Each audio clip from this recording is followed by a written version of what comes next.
Okay, so good morning, good afternoon, and good evening, everyone. My name is Maxim Chepev. I'm a research economist at the GTAP Center, and I would like to welcome you all to the GTAP virtual seminar series. And on today's seminar, we will be presenting a paper that looks into the disaggregation of vegetable, fruits, and nuts sector to the tariff line in the GTAP-HS modeling framework. So the setup of this seminar is the following. First, we will give a presentation, approximately 25-30 minutes, and then this will be followed by the discussion. And you can either raise your hand or type your questions to the chat, which we can then address. And without further ado, I'll give floor to the Alan Golub, who will be presenting today's paper. Okay, let me share my screen.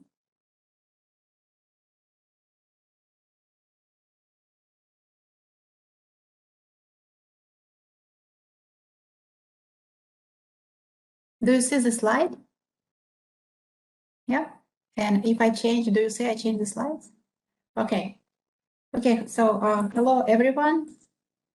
Title of my talk is Disaggregating the Vegetables, Fruit and Nut Sector to the Tariff Line in the GTAP-HS framework. This work was conducted in collaboration with Maxim Chepelov, Thomas Hertel, Varjiha Said, and Jason Beckman. When evaluating trade policies, policymakers want to know impact on GDP, trade balance, employment, and output by sector, for which general equilibrium model is needed. General equilibrium model factors in all sectors in the economy, and for this, aggregation of sectors and commodities is required, because the database for a GE model is built off input-output tables, and input-output tables do not contain information at detailed commodity level. For example, if GE analysis is conducted with GTAP database version 10, then the maximum number of sectors in the model is 65. If the focus of the analysis on agricultural trade, then maximum number of agricultural and food sectors is 20. As negotiations over specific trade policy proceed, policymakers want to know impact on a few sensitive commodities, for which partial equilibrium model is needed. PE models allow to represent policies and trade relationships at the detailed commodity level. However, PE model may not incorporate all the relevant linkages and policy details across key sectors and regions of the world and cannot capture economy-wide changes in welfare.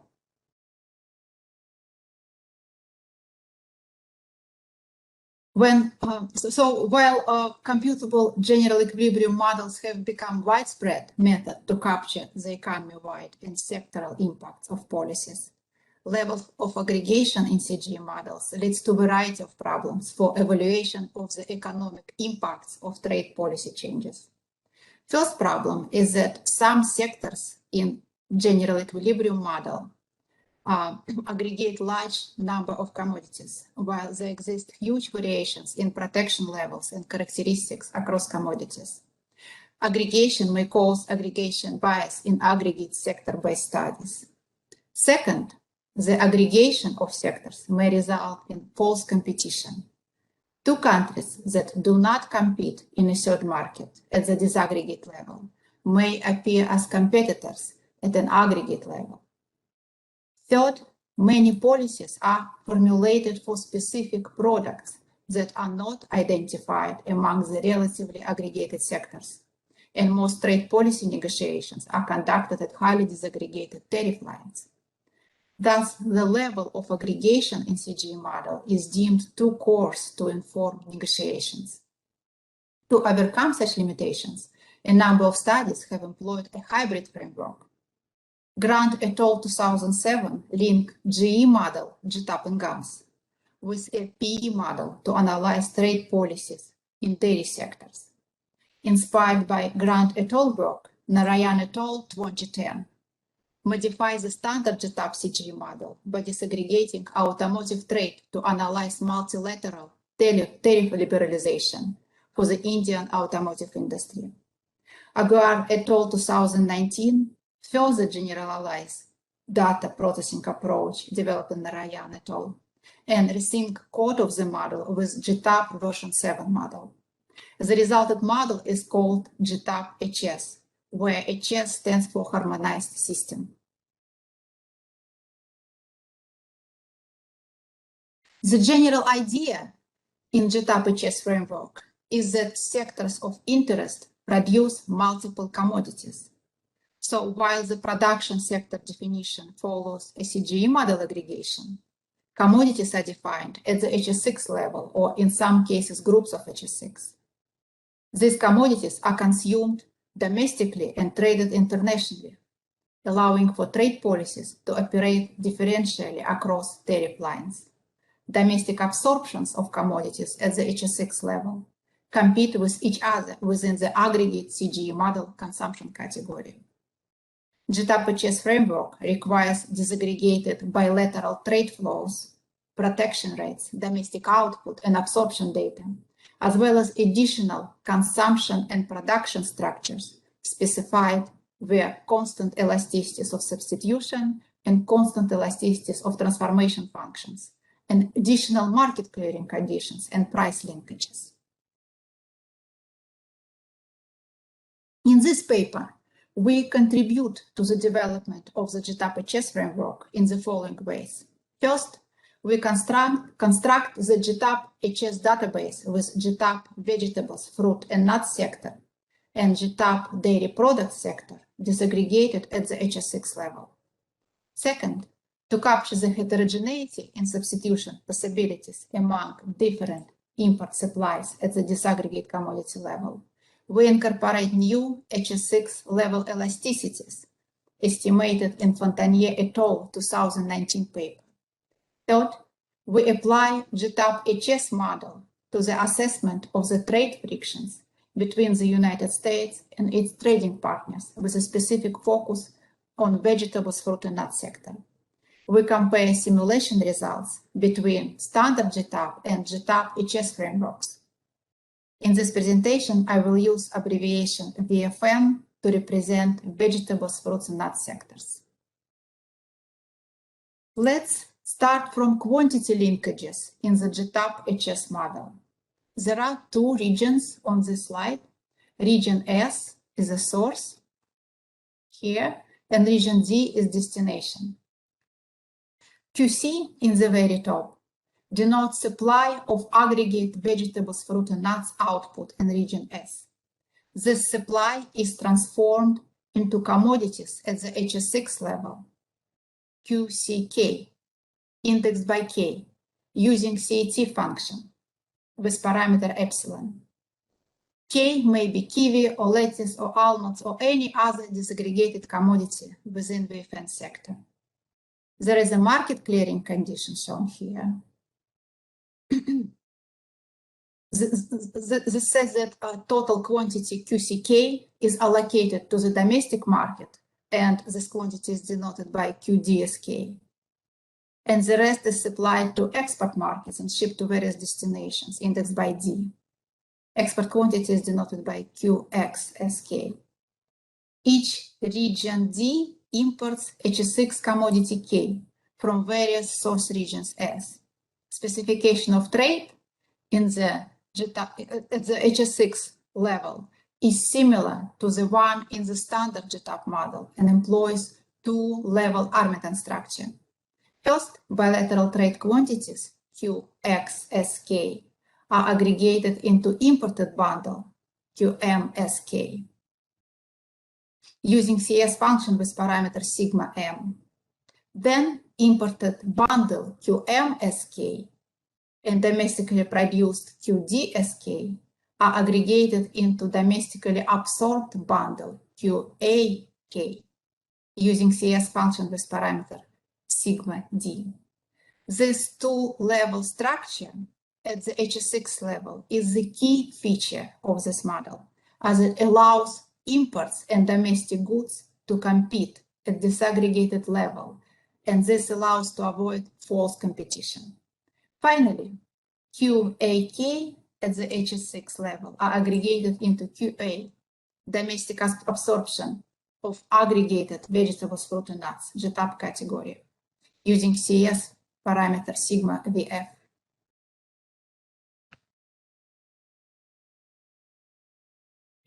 Thank you all. So I'll continue with an introduction to the developed database, and then we'll move to the policy simulations. So as it often happens in the global economic modeling framework development, the key bottleneck is the data itself, not so much the model. So, and this is true for the GTAP-HS database as well. While some data inputs such as bilateral trade and protection rates are readily available at the HS6 level, for instance, we have the UN Comtrade database for the trade data. We have MacMap from ITC Genève for the protection rates. The specification of domestic production and demand at the disaggregate commodity level is something that has been missing in the previous attempts of such disaggregation. So the question is, when we look into the specific commodity, for instance, apples, we would like to know how much apples are produced in the country A, how much of these apples are domestically consumed and how much are exported, and then what is the value of apples imported. So the trade parts we have, but the domestic production and as a result, domestic consumption part, that's something we do not have readily available at this disaggregate commodity level.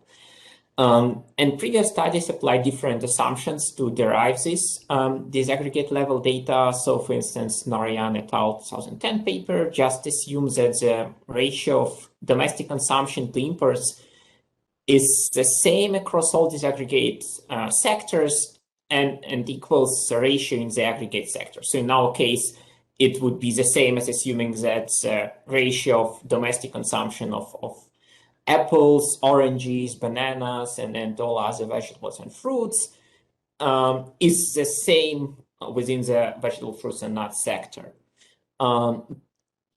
So essentially, all the heterogeneity would be missed in this domestic consumption shares.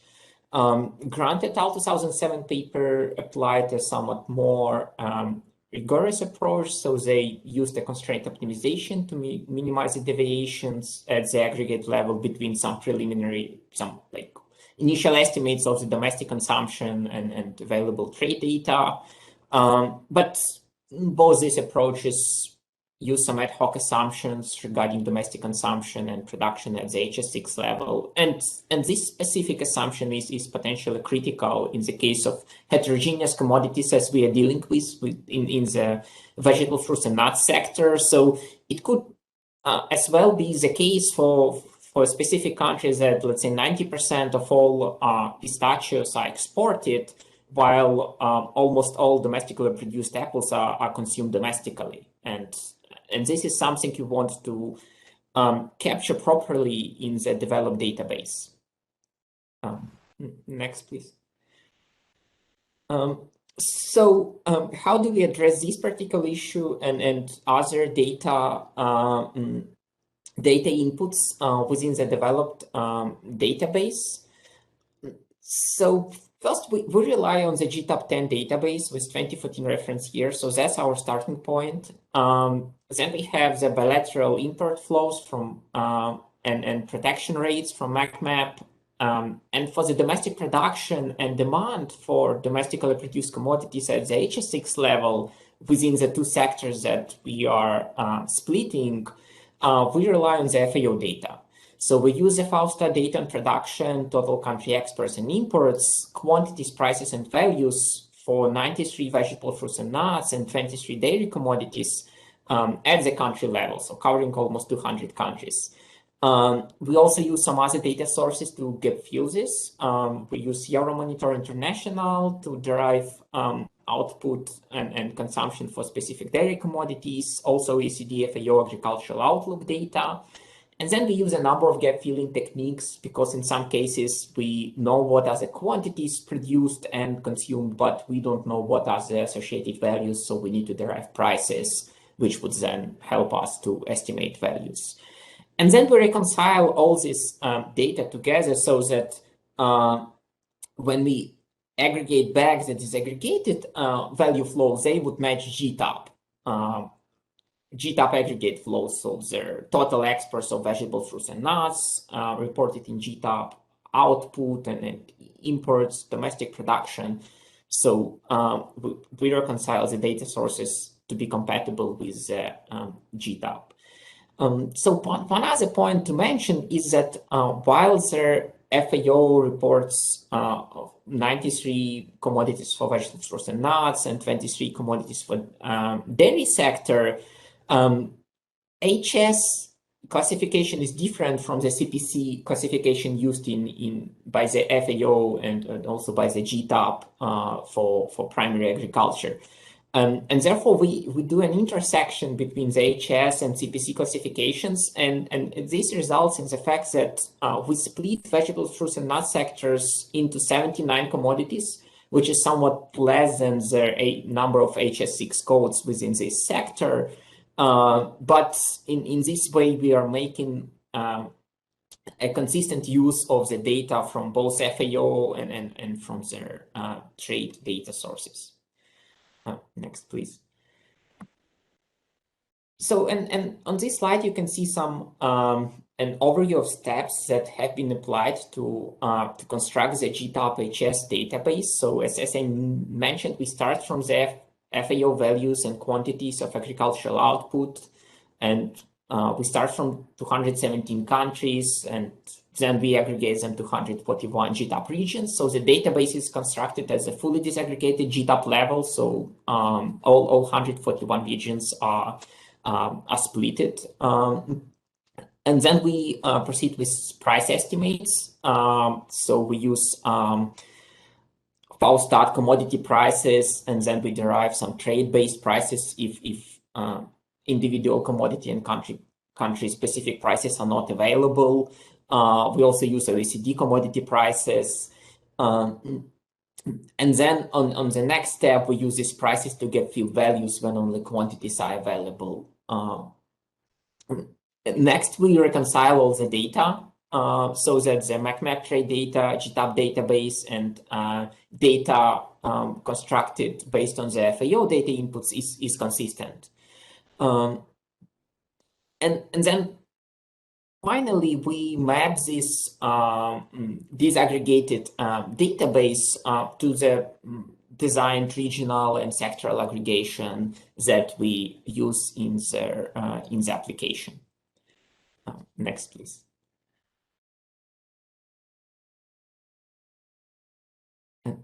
Next, please. So I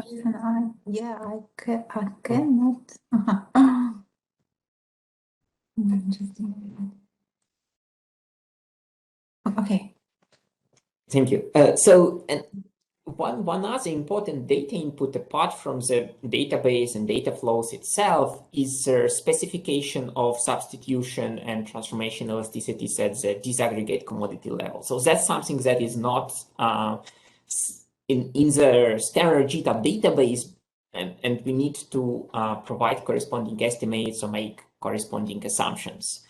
And in our case, one of the most important elasticities is the substitution between different import suppliers at the disaggregate commodity level. So, for instance, what is the substitution possibilities between bananas imported to US from Ecuador, Costa Rica, Colombia, etc.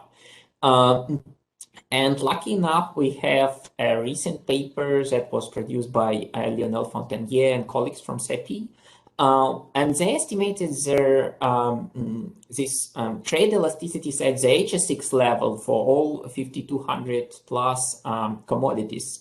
So we use their estimates, which are also accompanied with their standard errors, which help us to then do the sensitivity analysis.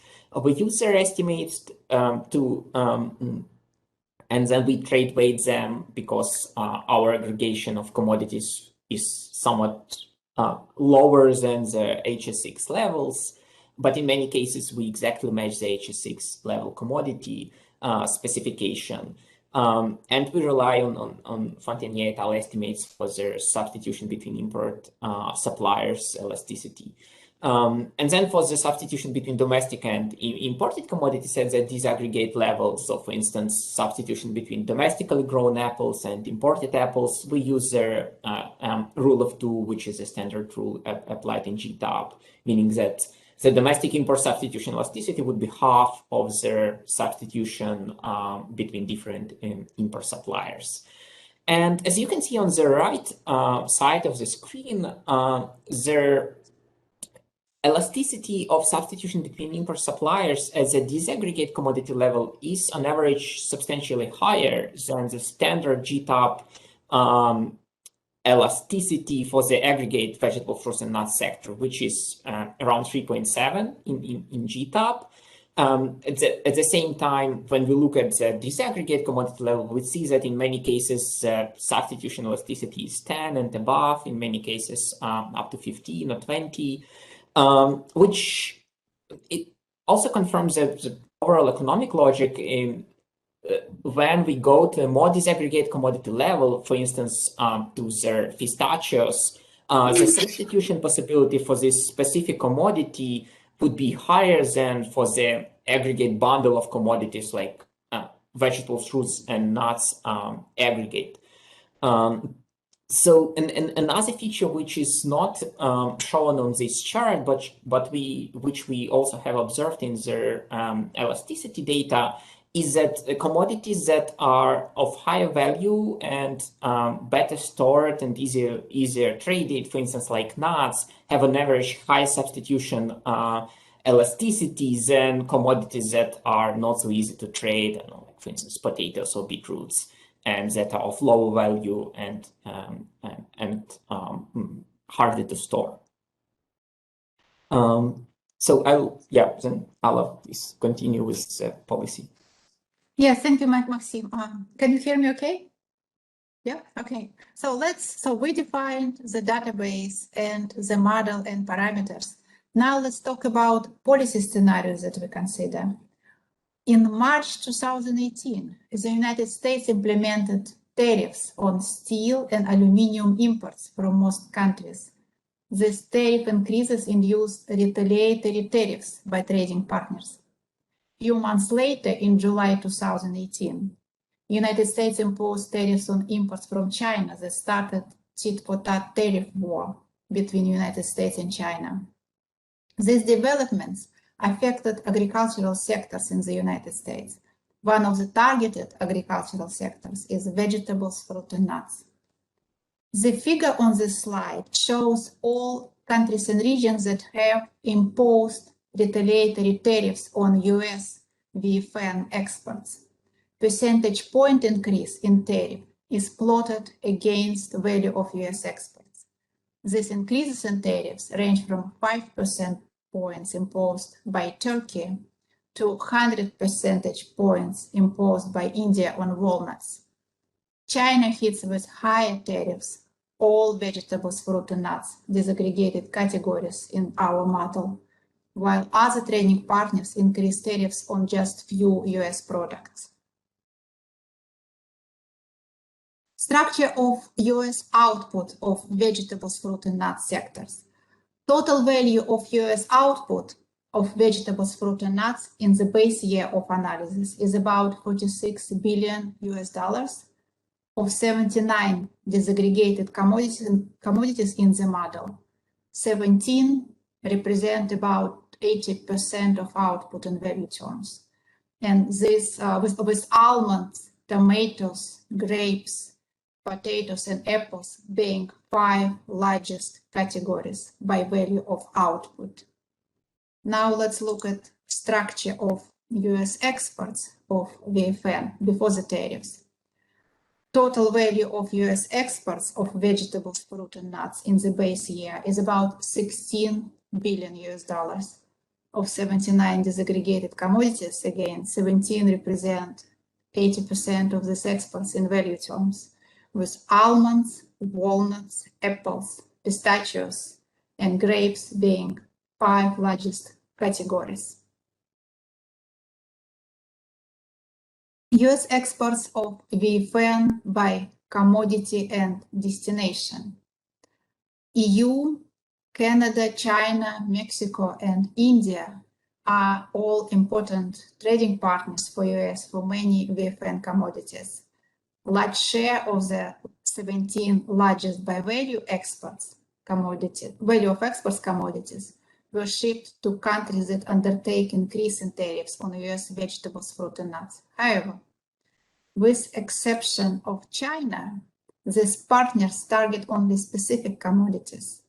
EU targets dry beans, India targets almonds, walnuts, and apples, Turkey targets walnuts and almonds.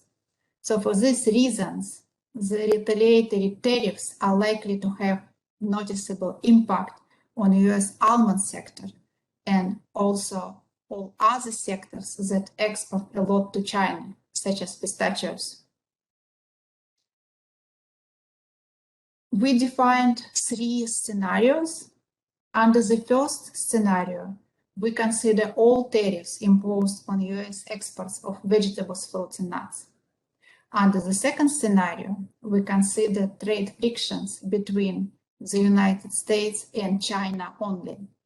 This scenario includes tariff increases that China imposed on US goods, including tariffs on US VFN commodities. This scenario also includes tariff increases that US imposed on goods from China, including VFN commodities imported by US from China. In scenario 3, we consider trade frictions between the United States and all other countries. So in addition to tariffs imposed in scenario 2 on vegetables, fruit, and nuts, so in addition to tariffs imposed in scenario 2 and also tariffs imposed in scenario 1, in scenario 3 includes US import tariffs on steel and aluminum from all other than China partners, and their retaliatory tariff increases on US goods. In our analysis, these tariff increases are implemented as shocks to the power of import tariffs imposed in the reference year of the analysis, and implemented shocks account for these initially existing tariff rates. Let's look at the results. Scenario 1. Scenario 1 is implemented first with HS6 commodity-specific Armington elasticities reported in Fontanier 2019 paper. Here we refer to these elasticities as CP elasticities. Then scenario 1 is implemented with the standard GTAP Armington elasticity for the aggregate VFN sector applied to all disaggregated HS6 commodities. So the 3.7 applied across all 79 disaggregated commodities. This figure shows that change in US exports quantity index for top 17 commodities by value of exports under 2 different specifications of the Armington elasticity. And these commodities are sorted by value of exports from largest to smallest. So as US VFN commodities face increasing import tariffs, US exports decline. Recall that many of the disaggregated trade elasticities for VFN from Fontanier et al. Are higher than corresponding elasticity used in the GTAP model for aggregated vegetables, fruit, and nut sector. And this leads to US exports decline more under the CP parameters for most commodities shown here. Under the CP trade elasticities, grapes, oranges, dry beans, and dry peas experience the largest reductions, at least 4% reduction in quantity index. And in absolute terms, almonds experience the largest reduction, and in relative terms, 2.4%. This figure shows change in US bilateral and total exports of aggregate VFN sector obtained with standard GTAP model shown in red and GTAP-HS model with different specification of Armington elasticities. Results from GTAP-HS model with CP elasticities are shown in yellow, and results from GTAP-HS model with standard GTAP parameters are shown in green. In all three specifications, US exports of VFN to China experienced largest reduction, followed by India and Turkey. Part of the reduction in US VFN exports to these regions is offset by increase in US exports to other destinations. For many VFN commodities, trade elasticities estimated at the HS6 level are higher than corresponding elasticity in the standard GTAP parameter file for the aggregate vegetables, fruit, and nut sector. And as a result, in simulations with GTAP-HS model, the reductions in aggregate US VFN exports is larger when we use elasticities estimated at the HS6 level. With elasticities estimated at the HS6 level, the reduction in US exports of VFN is 2.5. With elasticities estimated at the aggregate GTAP sector level, the reduction is 2.5. Comparison of GTAP-HS results with standard GTAP model shows that GTAP-HS simulations under both standard and CP elasticities result in smaller reduction in US VFN aggregate exports. With standard GTAP model, reduction in US exports of VFN is 3.5%. Now let's look at the economy-wide impacts in the three scenarios. So for scenario 1, we report change in welfare obtained with three different specifications: standard GTAP model, GTAP-HS model with standard GTAP Arlington parameter for all VFN commodities, and GTAP-HS model with HS6 commodity-specific Arlington elasticities. Scenario 1 results in relatively small welfare losses in US and China, and small welfare gains for almost all other regions. Now let's look at scenario 2. Much higher welfare losses are observed when United States enters trade frictions with China. And larger losses are because number of commodities affected in both US and China is very large. Welfare in the United States is reduced by almost $35 billion US. And China loss is even larger, it's about $68 billion US. And all other US trade partners are welfare gainers. And now let's talk about scenario 3. So US trade frictions with the rest of the world seem to have no additional significant impact on welfare.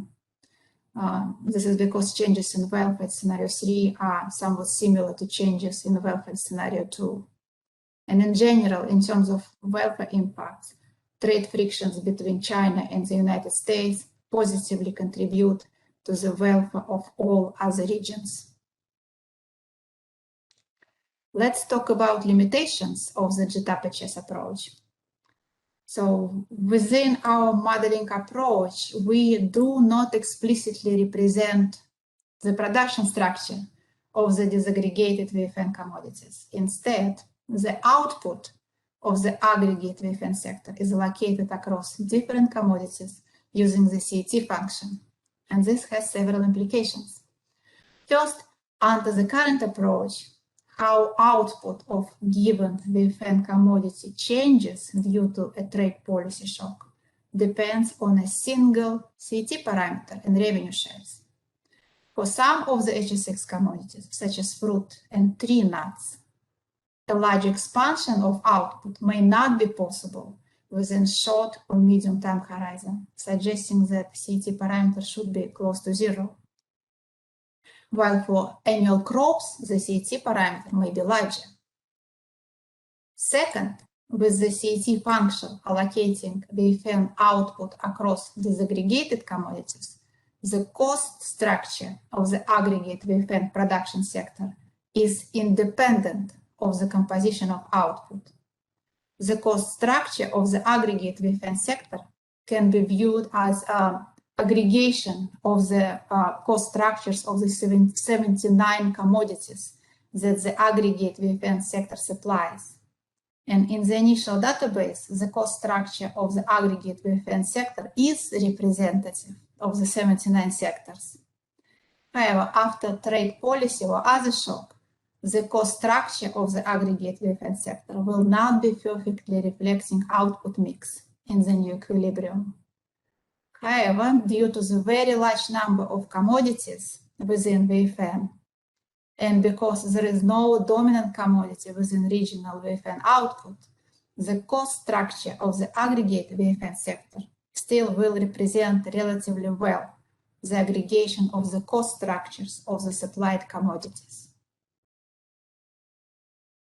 And let's conclude. We presented a new framework to analyze changes in trade policies implemented at the tariff line in vegetables, fruit, and nut sectors. The key strengths of the developed approach include, first, explicit representation of the value of output and domestic absorption at the disaggregate commodity level, constructed using FIO data. And second, reconciliation of the values of output, trade, and domestic absorption constructed using different data sets. We also complement the GTAP-HS database with detailed trade elasticities estimated at the HSX level in Fontanier et al. 2019 paper. We use GTAP-HS framework to analyze trade frictions between the United States and its trading partners, focusing on impacts on vegetables, fruit, and nut sectors. Comparison between GTAP-HS and the standard GTAP model shows that GTAP-HS model reports small reduction in aggregate US VFN exports due to increased tariffs, smaller than predicted by the standard GTAP model. The magnitude of these differences depends on the specification of trade elasticities. Higher trade elasticities means that US trading partners that imposed import tariffs have better opportunities for switching to other import sources and substituting VFN imports for domestic production. Therefore, reduction in US VFN exports to China, India, Turkey under Fontanier et al. 2019 trade elasticities are higher than under the standard GTAP elasticities. Also, there is a high increase in US VFN exports to other destinations, but this expansion doesn't fully outweigh export losses. And finally, because GTAP-HS model is general equilibrium model, it allows to analyze impacts of policies implemented in other sectors on disaggregated sectors of interest and vice versa. And few possible extensions of this work. First extension is to address limitations of the use of the CET functional form to represent supply of the disaggregated commodities by the aggregate VFN sector. One way to address this is to split aggregate VFN sector into annuals and perennials with the specification of distinct production structure for each of these two sectors, distinguishing between general purpose capital, such as tractors and other farm equipment, and sector-specific capital, like orchards, will be important for such an extension. The responsiveness of perennial crops to changes in trade policy will differ dramatically from that of annual crops in the near term. Second, values of substitution and transformation elasticities play an important role in determining trade policy results, and it would be relevant to further refine values of these parameters. Third, GTAP-HS disaggregation procedure can be applied to other agricultural and food sectors, adding more commodity-level details to the GTAP-HS database. And finally, the detailed representation of vegetables, fruit, and nuts allows to associate disaggregated commodity supply changes with specific US states and explore the results at the regional level. Thank you. Thank you, Alla. Before we move to the Q&A part, just one point to mention that this paper has been published in the Journal for Global Economic Analysis, the first issue of the 2021. So if anyone is interested in more details, you can go to the GGAV website, and this paper is freely available. I do not see any questions or comments in the chat, so if anyone has question, perhaps you can just unmute and speak out.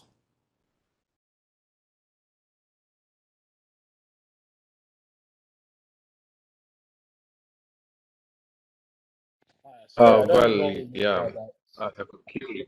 Oh, sorry. Was someone else jumping in? I don't know how to put my hand up on WebEx. No? Oh, sorry. You can please proceed. Okay, thank you. Sorry about that. Yeah, that was a great presentation, by the way. Very, very clear and interesting, and definitely agree with a lot of the limitations. I was basically wondering two things. First of all, like whether there was any plan for like the data set and the model to be available. And secondly, like whether you're thinking about expanding this work in any way. Thanks. I can respond. So the model and the data set, they are available from the Journal of Global Economic Analysis website. So you can load there is a run GTAP archive available, and you can actually go and replicate results reported in the paper.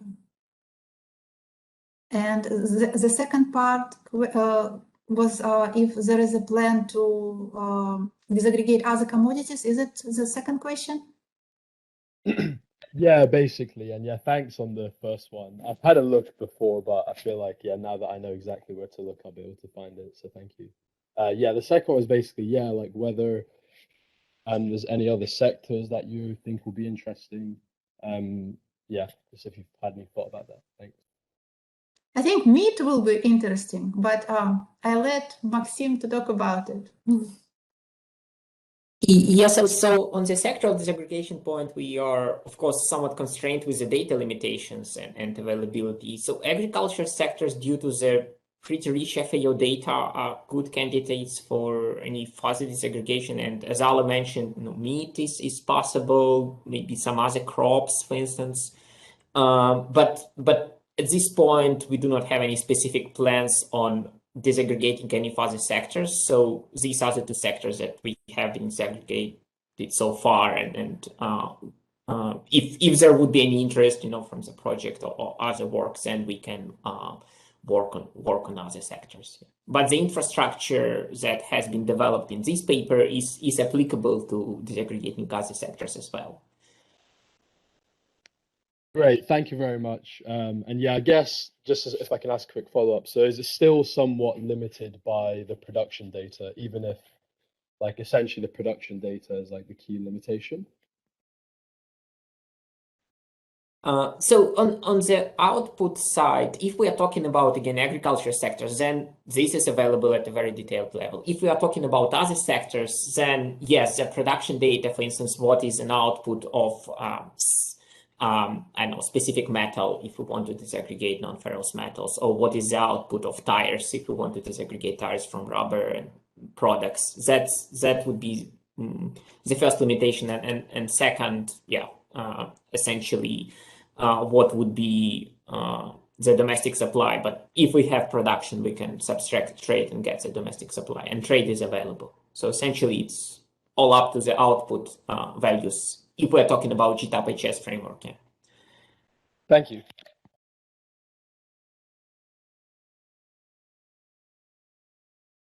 Yeah, Muhammad, please go ahead. Hello. Thank you so much.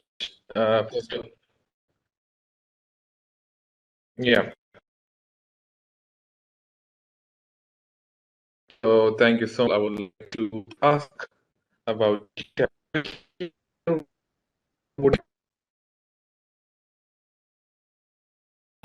Mohammed, we have troubles hearing you. Perhaps you can try disabling your video. Maybe then the connection would be better. Maxim, he's also entered into chat that his queries regarding the years of the GTAP data. Okay. So yes, the reference year for the current database is 2014. So that's what we also used for developing this database. For the GTAP-11, the reference year would be 2017. So if we would be updating this GTAP-HS split for GTAP-11, it would have a 2017 reference year. But I heard that 2017 data had some minor issues.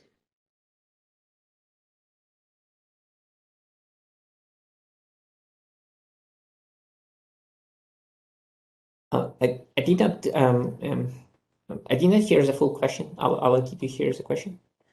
I think a question about issues with 2017, if I understand correctly, but it's 2000 data GTAP database with reference year 2017. It's still work in progress, right? Mostly, so it's not yet available. 2014 is completed and available. Correct. Yeah. There is a question in the chat about pandemic. Did you think about VFN and other, and I guess other scenarios with pandemics effects? Do you have any research or data on this? No, as far as I can say, no, we don't plan to do analysis of effects of the pandemic on this sector, though it's probably possible to do, but it's really, it will be something really short-term effects. Yeah, so I cannot talk more on this one.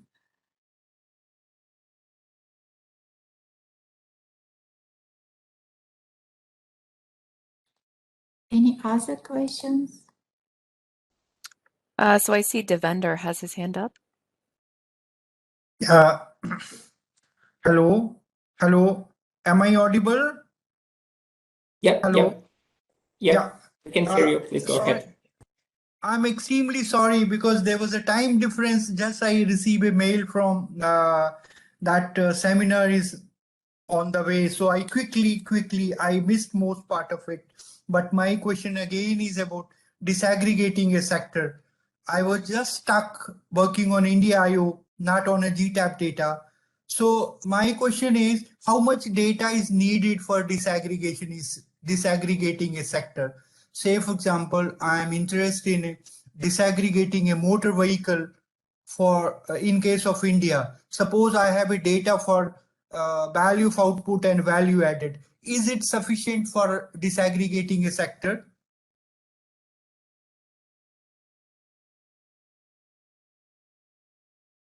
Hello? Yeah, go ahead. Okay, so yeah, perhaps I can address. So of course, you can use as, the minimum amount of data would be the trade data. If, for instance, you're using the split com utility to split the sector.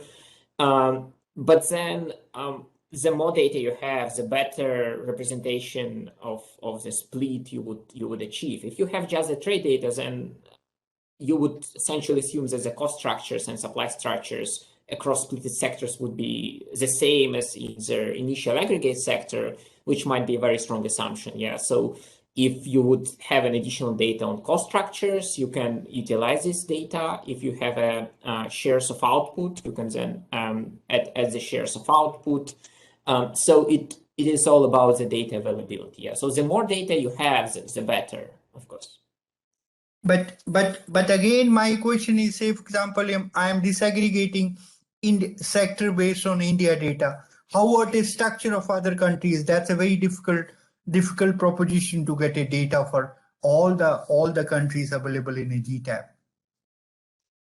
So of course, you can assume some, the same cost structures in other countries. And if you're not focusing your analysis on those countries, you can then aggregate those countries you're not particularly interested in. And if you have cost structures for those countries, you can apply country-specific cost structures. So you can also use some disaggregated input-output tables. For instance, US has a very detailed input-output tables with 100 sectors. Japan, Canada, Korea. So you can try and find, cost structures from those input-output tables and apply them to different countries. Okay, thank you. I would like to add, Devender, so you mentioned you're interested in automotive sector, right? Yeah. So there is a paper actually, which also uses GTAP-HS framework, GTAP working paper 89 by Angel and colleagues at the center.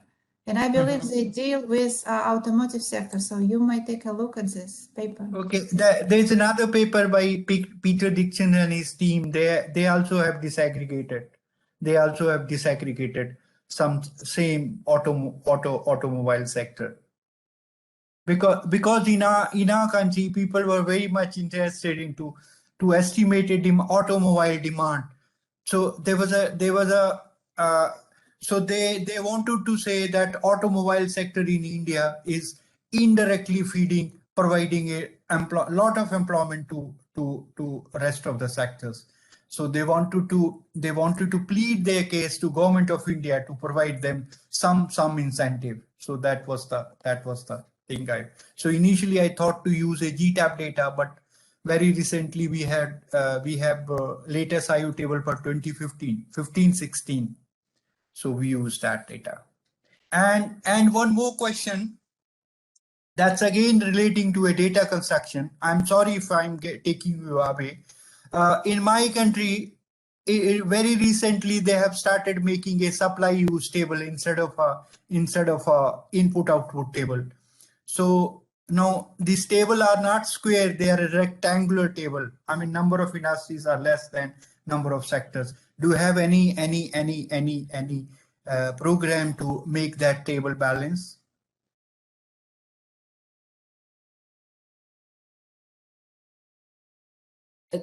So there are some guidelines on transitioning from supply use to input-output tables. And also just seen a comment in the chat from Erwin that he's kindly suggesting his help on this. Okay, I saw a comment by Erwin. I have to speak to him. Erwin, please do respond to my questions.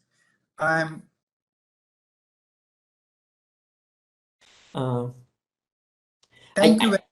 you. I'm done. I got an answer for me. You're welcome. So I think Madan has also his hand up, or Maxim. Yeah. Yes. Madan, please speak up. This is Madan. Maxim, I had some email exchange with you regarding the disaggregation of sector, particularly that are interested, that are more important for the EU CBAM context, right? So, we use a GTAP type model, but we have our own in-house model developed by Tom Rutherford. So we do not use the GTAP, as it is. So I was thinking whether we can use the GTAP utility, the split utility, and extract the data and then use in our model. So that's and yeah, whether that utility, the split utility is available publicly or not.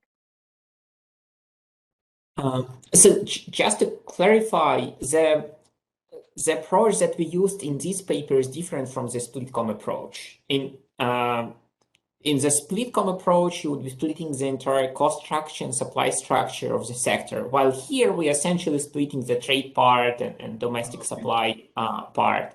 So this is a different approach.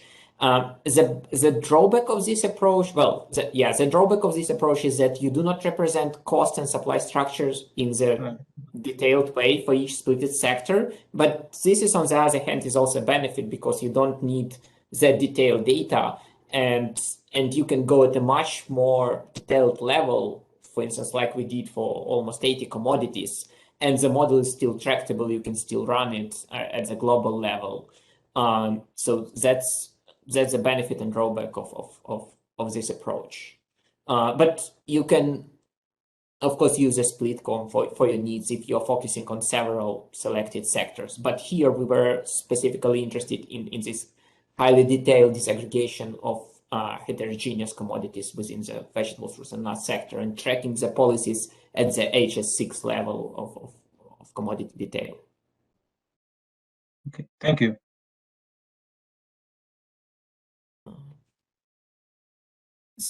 There are a couple of questions in the chat. Can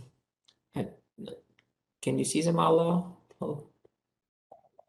Yes, I do. So for future, what do you think about defense production and trade undergo political shocks and enforcement in world? People will be possibly hungry. Trade trade-related shocks, yes, this can be modeled with this framework. Of course, yes. We, like, as I mentioned, the very useful feature of this model is that we can model trade shocks at the HS6 level. And with some additional, I guess, structure added to the model, we probably may say something about like how these policies affect different population groups. Just also to add to this, we have recently published a working paper on incorporating nutritional accounts to the GTAP database. So getting to the second point of this question, so impacts on nutrition, malnutrition, hunger. So this is GTAP working paper number 90. And there is a policy simulation is that change in tariffs and tracking the impact on nutritional supply. So this is just another dimension of the potential extension. And there is another question.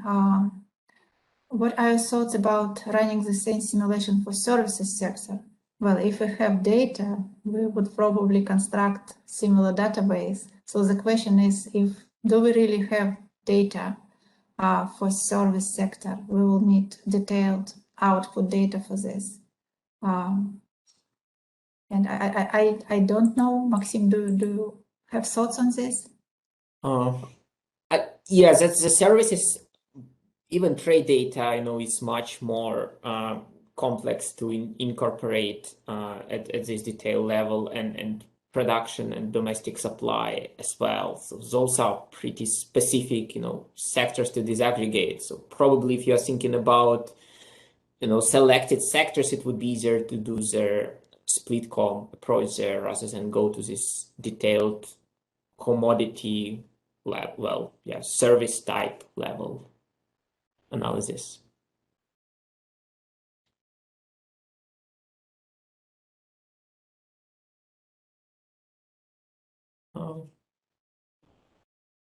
I think we almost running out of time. If there is, I don't know, maybe one brief question, we can take it, and if not, then we can. Well, I had a query. Why are we disaggregating the sector? Why don't we use taste tool? However, we have a taste tool which is will be up trending.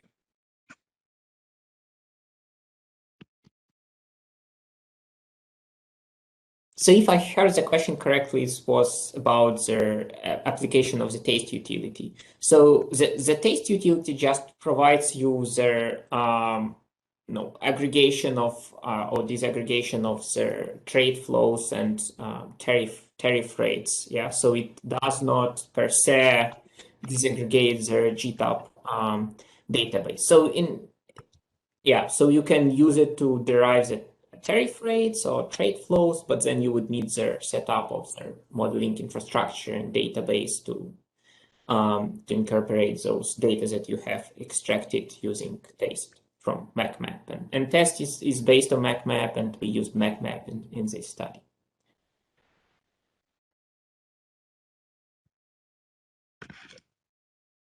I just got your answer. Thank you so much. You're welcome. Okay, if there are no further, there is a question by David Chewy, so maybe, go ahead. Yeah, just a quick one. Can you hear me? Yeah, I work on the HS, GTAP-HS some time ago. I used a data generation procedure. I got it from my colleague, and she got it from Urban, I think. And is there only one data generation procedure?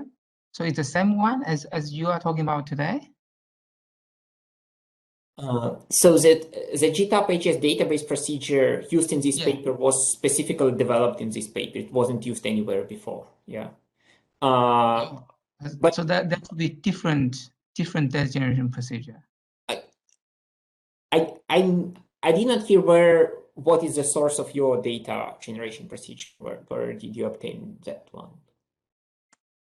Well, what I did, I can remember. So I first I run the test program, right?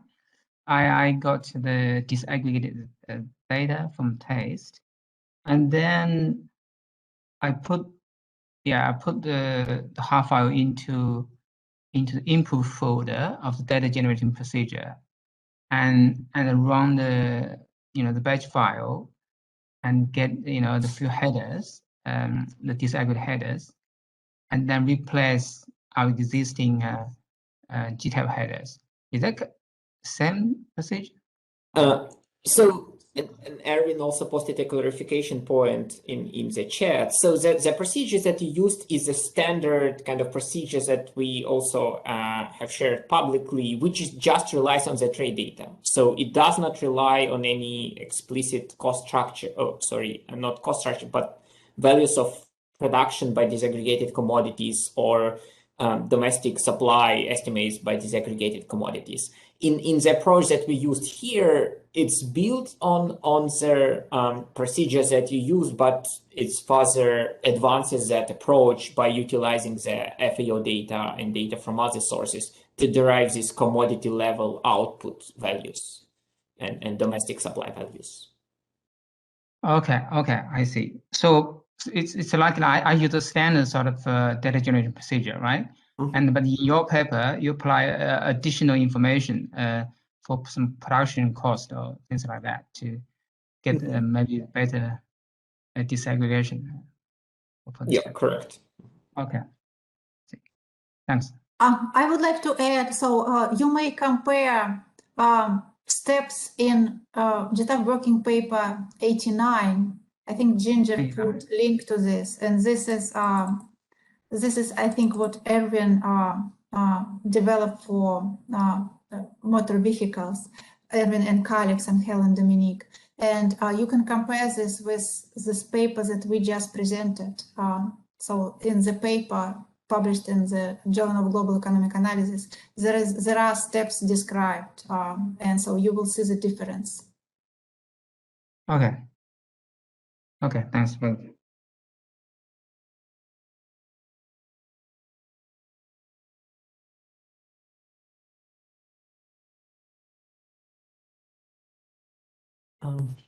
Okay, there is also a follow-up question by David, and we can follow up via email with a corresponding link.